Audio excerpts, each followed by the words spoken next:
రెడ్డి తనకు క్షమాపణ చెప్పాలని డిమాండ్ చేశారు బీజేపీ ఎంపీ అభ్యర్థి డీకే అరుణ. ఇంకా ప్రతిపక్షంలోనే ఉన్నట్లు రేవంత్ మాట్లాడుతున్నారని, వ్యక్తిగత విమర్శలు చేస్తే ఊరుకునే ప్రసక్తే లేదని చెప్పారు. రేవంత్ రెడ్డికి ఓటమి భయం మొదలైందని, అందుకే వ్యక్తిగత దూషణకు దిగుతున్నారని తెలిపారు డీకే అరుణ.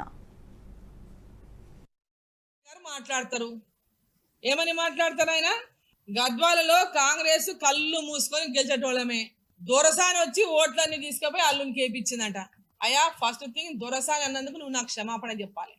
దొరసాని అనే మాట వాడినందుకు నువ్వు నాకు ఈ రాష్ట్ర ముఖ్యమంత్రిగా క్షమాపణ చెప్పాలి.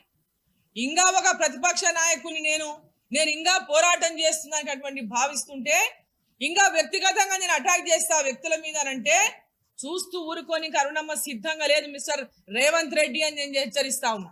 ఈరోజు మీరు ముఖ్యమంత్రి అయింది ఈ రాష్ట్రానికి, మర్చిపోవద్దు. తెలంగాణలో నువ్వు అసలు ఊహించుకోలే ముఖ్యమంత్రి అవుతామని. ముఖ్యమంత్రి అయినందుకు ఆ పదవిని నిలబెట్టుకొని గౌరవాన్ని పెంచుకో. పాలమూరు జిల్లా గౌరవాన్ని కాపాడు. ఇంతకుముందు కేసీఆర్ ఇట్లంటే నువ్వు తిడితే నిన్ను కూడా కేసీఆర్ ఏడికి పంపించినో ఆడికే పంపిస్తా. ఇంకా నేను ప్రతిపక్ష నాయకుల లెక్కనే మాట్లాడతా అంటే ఆ వ్యవహారాన్ని మార్చుకోమని చెప్పి నేను తెలియజేస్తా ఉన్నా. పాలమూరు జిల్లా నుంచి, ఈ పార్లమెంట్ నుంచి, కొడంగల్ నుంచి నిన్ను 2 సార్లు టీడీపీలో గెలిపించింది. తర్వాత నువ్వు మల్కాజిగిరి పోయినావు, ఇక్కడ ఓడిపోయినావు కాంగ్రెస్ పార్టీలో. మల్కాజిగిరి పోయి పార్లమెంట్ సభ్యునిగా అయినావు, పిసిసి అధ్యక్షునిగా అయినావు. ఈ జిల్లా పట్ల నువ్వు చేసినది ఏందో ఒకసారి చెప్పు.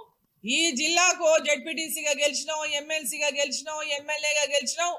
మరి ఈ జిల్లా లోపల ఈ జిల్లా ఈ వీడియో మీకు నచ్చినట్టయితే లైక్ చేయండి, 10 మందికి షేర్ చేయండి. అలాగే కామెంట్ల రూపంలో మీ అభిప్రాయాలను మాతో పంచుకోండి. Nationalist hub group of channels ను సబ్స్క్రైబ్ చేసుకుని తెలుగునాట జాతీయవాద జర్నలిజాన్ని ప్రోత్సహించండి. ఈ వీడియో కింద ఉన్న బెల్ ఐకాన్ పై క్లిక్ చేయడం మర్చిపోవద్దు.